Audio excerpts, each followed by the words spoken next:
27వ అధ్యాయము మరొక శ్రేష్టమైన అధ్యాయం.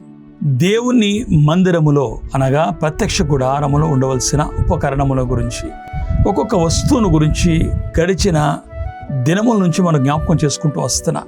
కాబట్టి మనము మందస్సమును గురించి మాట్లాడాం, అలాగే సన్నిధి రొట్టెల బలం గురించి మాట్లాడాం, అలాగే దీపవృక్షమును గురించి కూడా తెలుసుకున్నాం గడిచిన దినములలో. ఈరోజు బలిపీఠమును గురించి ఎలాగా సిద్ధపరచాలో ఈ యొక్క అధ్యాయములో ప్రాముఖ్యంగా మనకు కనపడుతుందని మీకు మనవి చేస్తున్నా.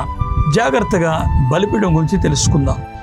బలిపీఠము తుమ్మకర్రతో ఇత్తడి రేకుతో పొదగబడి చేయబడుతుందని మీకు మనవి చేస్తున్నాను. ఇది 5 మూరలు పొడుగు, 5 మూరలు వెడల్పు, అలాగే ఎత్తు 3 మూరలు ఉండాలని, ఈ 5 మూరలు 5 వెడల్పు చచ్చౌకముగా ఉండవాలని మనం జ్ఞాపకం చేసుకోవాలి. అలాగే 4 మూలలో పైన మనకి కొమ్ములు ఉండాలి. అది ఈ యొక్క బలిపీఠంతో ఏకాండమై ఉండవలననే సంగతి మనం జ్ఞాపకం చేసుకోవాలి. అలాగే బలిపీఠం యొక్క ఉపకరణములు మనం చూసినట్లయితే కుండలను, గరిటెలను, గిన్నెలను, ముండ్లను, అలాగే అగ్ని పాత్రలను, మరి ఈ బూడిద ఎత్తుట కొరకు ఈ అన్ని వస్తువులు ఉపకరణములు చేయాలి. ఈ ప్రతి వస్తువు కూడా ఇత్తడితో చేయవలనని ప్రభు ఆజ్ఞాపిస్తున్నారు. అలాగే 4 ఉంగరములు గల వల వంటి ఇత్తడి జల్లెడ ఒకటి చేయాలి. ఆ బలిపీఠము కొరకు తుమ్మకర్రతో ఇత్తడి రేకు పొదిగించి మోతకర్రలను కూడా మనం సిద్ధపరచాలి అనే సంగతిని మనం జ్ఞాపకం చేసుకోవాలి. ఇలాగా బలిపీఠమును సిద్ధపరచుకోవాలి. కాబట్టి బలిపీఠము చాలా ప్రాముఖ్యమైనది.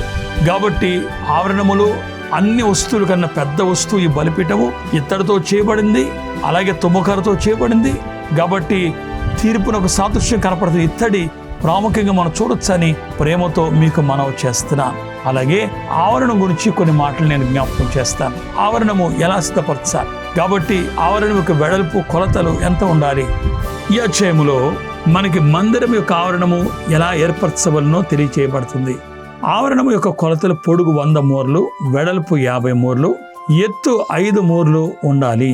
అలాగే ఆవరణం యొక్క స్తంభములు 60 తుమ్మకర్రలతో చేయబడినవై ఉండాలి. అలాగే వాటి దిమ్మలు ఇత్తడితో చేయాలి. వాటి పంక్తులు అలాగే పెండె బెద్దలు వెండితో చేయవలను. మందిర సంబంధమైన సేవోపకరణములన్నీ మేకులను, ఆవరణము యొక్క మేకులను ఇత్తడితోనే చేయవలను. ఈ యొక్క స్తంభములు ఎలాగుండాలి అని అంటే దక్షిణ దిక్కున 20, ఉత్తర దిక్కున 20, అలాగే పడమర దిక్కున 10, తూర్పు దిక్కున 10 స్తంభములు మనం నిలబెట్టాలని, ఈ మందిరము తాళతో కట్టవాలని మనం జ్ఞాపకం చేసుకోవాలని మనం చేస్తున్నాం. అలాగే మరియు నిత్యము వెలిగించినట్లు ప్రదీపమునకు దంచి తీసిన అచ్చము ఒలివల నూనెను తీసుకురావాలి. సాక్ష్య మందిరం ఎదుట సన్నపు తెరను, వెలుపల ప్రత్యక్ష గుడారములో అహరోను అతని కుమారులను సాయంకాలమును మొదలుకొని ఉదయం వరకు యెహోవా సన్నిధి దాన్ని సవరింపవలెను అనే సంగతిని మనం జ్ఞాపకం చేసుకోవాలి. ఇలాగా మందిరమును కొరకు దేవుడు ఆజ్ఞాపించిన ఈ యొక్క మాటలన్నీ మనం జ్ఞాపకం చేసుకొని వాటి ప్రకారంగా మందిరమును సిద్ధపరచుకోవాలని మీకు మనవి చేస్తున్నా.